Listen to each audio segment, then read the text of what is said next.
Nathan heard her voice at 3:17 a.m. He knew the time because he had been lying awake staring at the ceiling for 2 hours already. The way he did every night. The way he had done every night for the past 11 months. Since the accident. He heard her voice coming from the kitchen. Soft. Warm. The specific way she said his name when she was calling him for dinner. Nathan. He sat up in bed so fast his vision went white. His heart was slamming. His hands were shaking. Because that voice. That exact voice. That exact way of saying his name. Was his wife's. And his wife had been dead for 11 months. He got out of bed. He walked to the kitchen doorway. He turned on the light. Empty.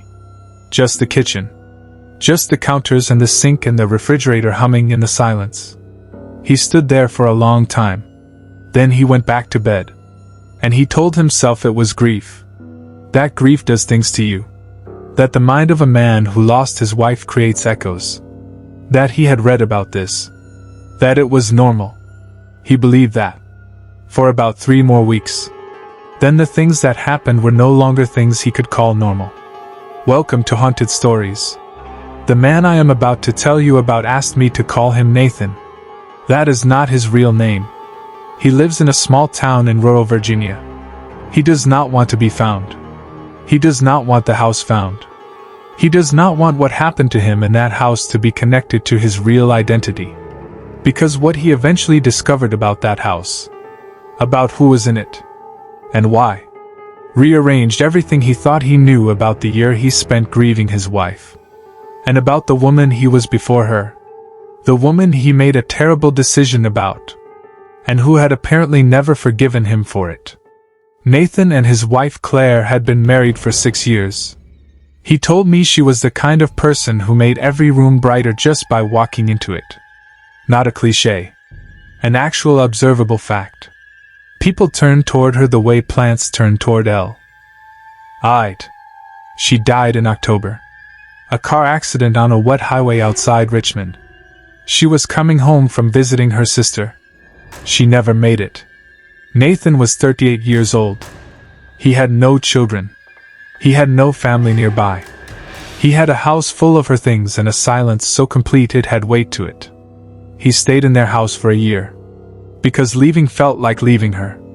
But staying was destroying him. Every corner had her in it. The coffee mug she always used. The book she was halfway through and never finished. The indent in her pillow that he could not bring himself to fluff. At the 11-month mark his doctor told him something had to change. His therapist told him something had to change. His one close friend drove down from DC and sat at his kitchen table and told him something had to change. He found the house in Shenandoah County on a Tuesday afternoon. 3 bedrooms. Old farmhouse style. 40 minutes from the nearest town. Surrounded by fields and old oak trees and the specific quiet of the Virginia countryside in winter. No memories attached to it. No Claire in any corner. Just the house. Just 4 walls and a roof and a fresh start. He moved in on a Friday in January. By the following Wednesday, he knew something was wrong. It started with the temperature. Not the whole house. One specific room. The bedroom at the end of the upstairs hall. He had not chosen that room as his bedroom. He had taken the room across from it. But every time he walked past the door at the end of the hall. Cold. Sharp and specific. Like a wall of cold air pressing through the gap under the door.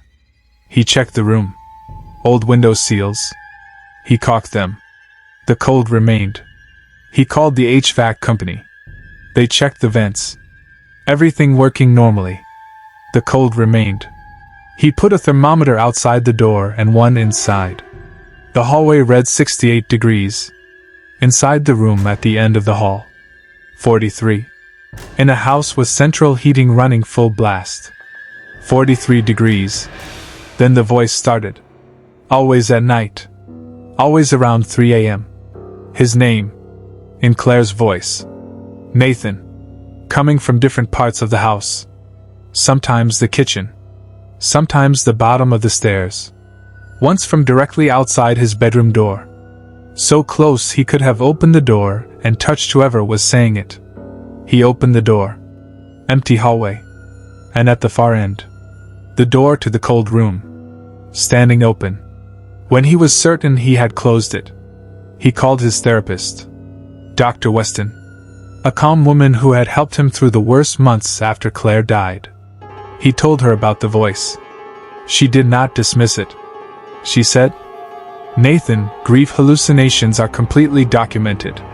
Hearing a deceased person's voice, especially at night, especially in a new environment where your nervous system is already destabilized."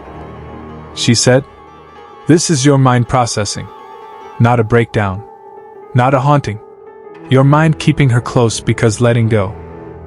Feels like losing her twice." Nathan said, "What if it feels too real to be a hallucination?" Dr. Weston said, "That is exactly how grief hallucinations feel. That is what makes them so powerful. And so painful."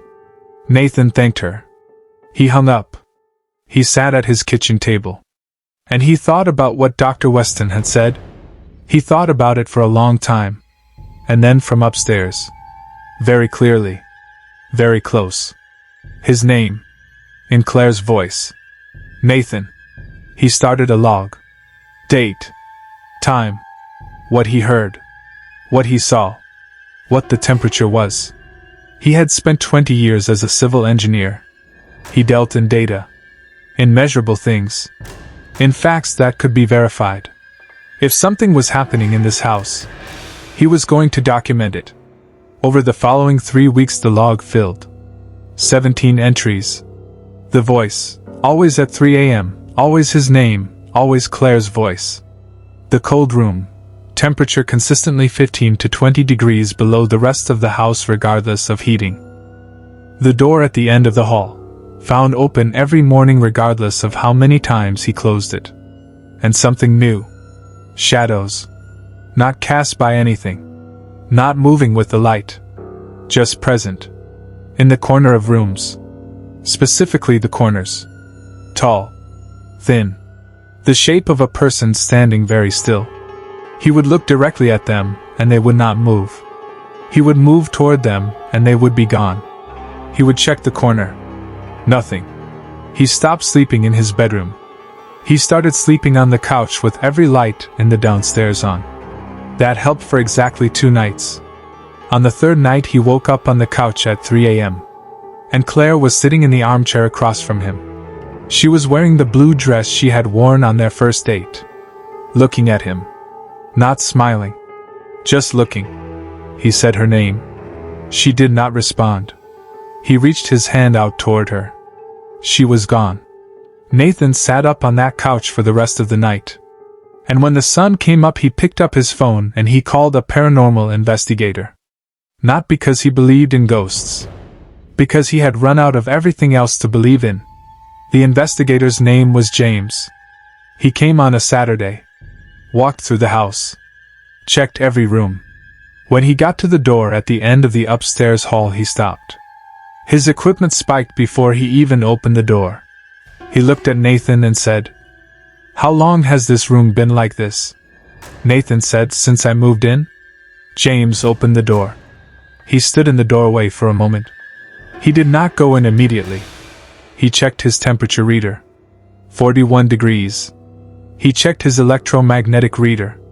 It went from baseline to red in under 4 seconds. He checked his audio equipment. He said, "Can you wait downstairs?" Nathan waited downstairs for 40 minutes. When James came down his face was different. Nathan asked him what he found. James sat at the kitchen table. He accepted the coffee Nathan offered. He held the cup in both hands. And he said, "There are tea. What presences in this house?" Nathan said 2. James said 2. He said, "One of them is recent. Connected to you. Following you. It responds to your name. It appears in spaces where you spend time." Nathan said, "Claire?" James said, "Possibly." He said, "The other one is different." He said, "The other one is not following you. The other one was already here. Before you moved in. Before anyone moved in." The other one has been in that room at the end of the hall for a very long time. Nathan felt something cold move through him that had nothing to do with the temperature of the house. He said, "Who is it?" James said, "I don't know yet." He said, "But I can tell you this. Whatever is in that room, it is not friendly. And it knows you." Nathan said, "How can it know me?" Nathan spent that night at a motel 40 minutes away. He did not sleep. He lay in the dark and thought about what James had said. "It knows you. Are you sure you've never been here before?" He had never been to this part of Virginia before moving in. He was certain of that. But the second part of the question was sitting differently. "It knows you." Something in that house knew him. Something that had been there before him. Something that was not Claire. He drove back to the house in the morning. He went to the room at the end of the hall. He opened the door, stood in the cold, and he started looking, really looking, at the walls, at the floor, at the closet. The closet had a shelf running along the top. On the shelf behind a cardboard box someone had left. A journal. Small. Blue cover. Water damaged at the edges. He took it down. He opened it. The handwriting inside was small and careful. A woman's handwriting. He sat on the cold floor of that room and he read. And as he read, the temperature around him dropped further. He could see his breath. He could feel the cold on his face. And he kept reading. Because he could not stop. Because the journal belonged to a woman who had lived in this house 15 years ago. And the further he read, the more his hands shook. Not from the cold. The journal described a relationship. A man she had loved. Completely. The way she described it, total, consuming, the center of her whole life. A man who had promised her everything. A future. A home. Children. A man who had then met someone else. And ended everything. By phone. In a 2-minute conversation. After 3 years. She described what came after. The depression. The isolation. The way the house felt after he left. The way she stopped eating. The way the days stopped having any meaning. The last entry in the journal was short. 3 lines. It said, "He is getting married today. I have been watching the announcement online for an hour. I cannot do this anymore." Nathan closed the journal. He sat in the cold room. He thought about what he had read. A man she loved. Who left her. Who got married. Who married someone else. He sat there for a long time. And then a thought arrived. Slow. Terrible. Like something coming into focus that you have been avoiding looking at directly. He got out his phone. He opened his contacts. He scrolled back. Far back. To a name he had not said out loud in 15 years. A name he had not allowed himself to think about. Because thinking about it meant remembering what he had done. And he had built a very careful life around not remembering what he had done. He opened the journal to the first page. He looked at the name written inside the front cover. The name of the woman the journal belonged to. He looked at it for a long time. Then he looked at his phone. At the name in his contacts that he had not touched in 15 years. The same name. The same woman. He had dated her for 3 years in his late 20s. He had promised her everything. And then he had met Claire. And he had ended it. By phone. Because he was a coward. Because doing it in person felt too hard. And he had told himself she would be fine. He had told himself she was strong. He had told himself the story people tell themselves when they do something they know is wrong and cannot bear to face the consequence of. He had not been fine. She had not been fine. And in this house, in this room, she had reached the end of what she could carry. Because of him. Nathan sat on the floor of that room with the journal in his hands. And he understood now. The voice. Claire's voice. It had not been Claire. Something had learned his most vulnerable frequency. The voice he would respond to without thinking.